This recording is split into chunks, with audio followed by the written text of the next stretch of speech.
Good morning, Amazon. Flash briefing. Jamie, here's your flash briefing.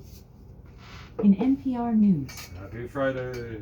Live from NPR News in Washington, I'm Corva Coleman. Hope is fading among rescuers who are trying to save victims from this week's devastating earthquake and aftershocks in Turkey and Syria. More than 20,000 people have been killed, the majority in Turkey. NPR's Jason Bobian is in the southern Turkish city of Kahramanmaraş. He says the mounds of concrete from collapsed buildings are overwhelming. Here in the center of Marash, there's a massive operation going on to try to remove people who are still trapped within the rubble. However, people here are saying they're not expecting to find people alive. Instead, this operation is for funerals. They're trying to find bodies. Other people have described this scene around us as a massive graveyard of people trapped in concrete. NPR's Jason Bobian in southern Turkey. Ukraine says Russia fired dozens of fresh missiles and drones into its country today. Russia has again targeted infrastructure such as power substations. The damage is causing fresh misery for Ukrainian civilians because Russia is cutting them off of heat and water in the middle of winter.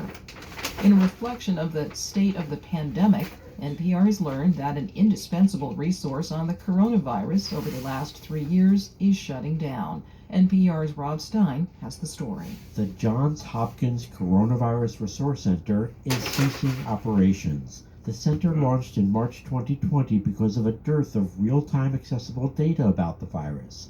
The website became widely used for making decisions, ranging from individuals trying to decide whether it was safe to venture outside, to governors deciding whether to impose mask mandates, mayors deciding whether to close schools, and presidents deciding whether to seal borders. More than 2.5 billion people visited the site throughout the pandemic. But with the pandemic receding, states reporting less data, and the CDC ramping up reporting, the center decided to shut down March 10th.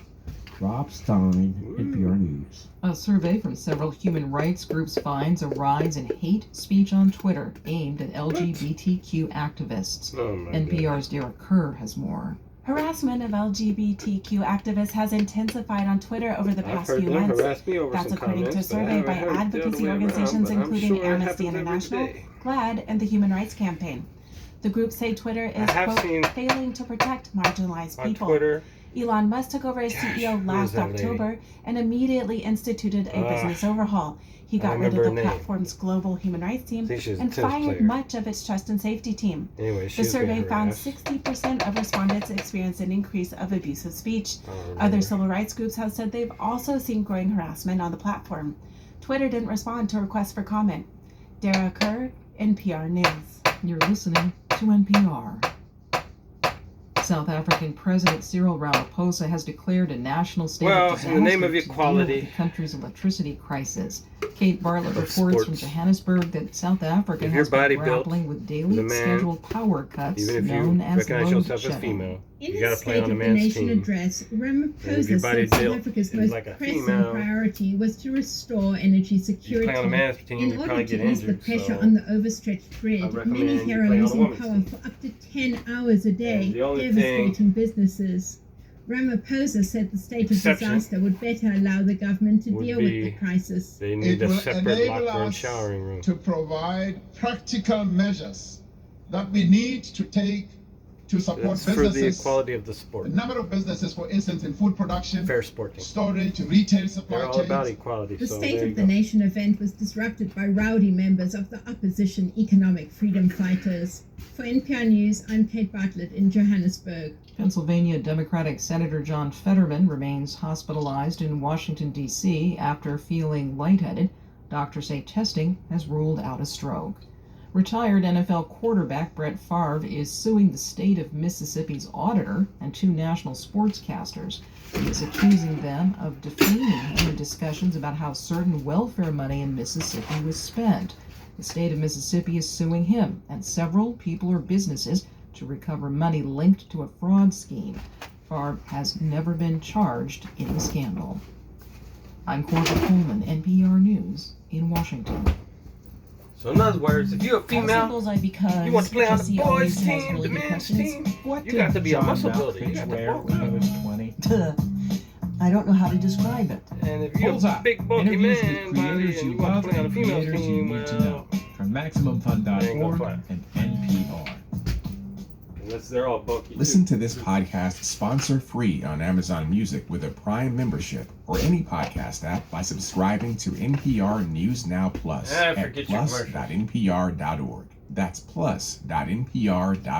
Blah, blah, blah. In NASA news, NASA has awarded Blue Origin, LLC of Kent, Washington, a task order to provide launch service for the agency's Escape and Plasma Acceleration and Dynamics Explorers, ESCAPADE, mission as part of the agency's venture class acquisition of dedicated and rideshare, BADR, launch services contract.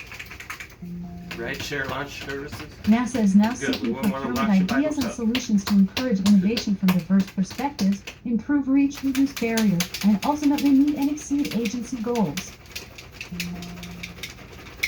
NASA has selected Navarro Research and Engineering Incorporated of Oak Ridge, Tennessee, for the Environmental Compliance and Operations 3 ECO 3 contract, which provides environmental restoration program services and other support at the agency's White Sands Test Facility in Las Cruces, New Mexico. NASA has selected Autonomic Integra of Gaithersburg, Maryland, for specialized scientific support services to the Goddard Institute for Space Studies, GISS, in New York. NASA has awarded the Simulation and Software Technology 3 contract to Casey Federal of Chantilly, Virginia, to provide simulation and software technology support and related services for the agency's Johnson Space Center in Houston. In weather. In Seattle, it's 46 degrees Fahrenheit with mostly cloudy skies. Today, you can look for clouds and showers, with a high of 52 degrees and a low of 38 degrees. I mean, From after all, NASA. Amazon Nap. off.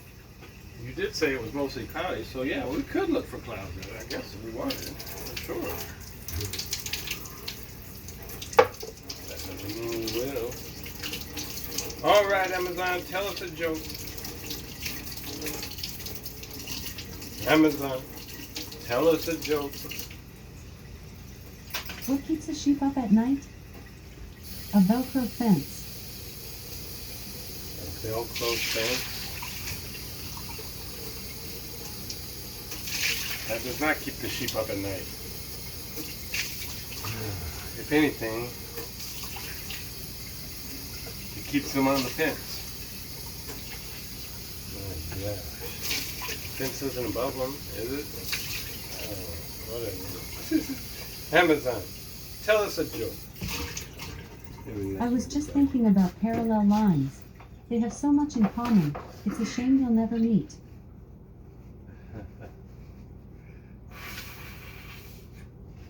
All right, well, have a good day. Happy Friday. Hope everybody has a nice Super Bowl weekend. Or just a nice weekend in general.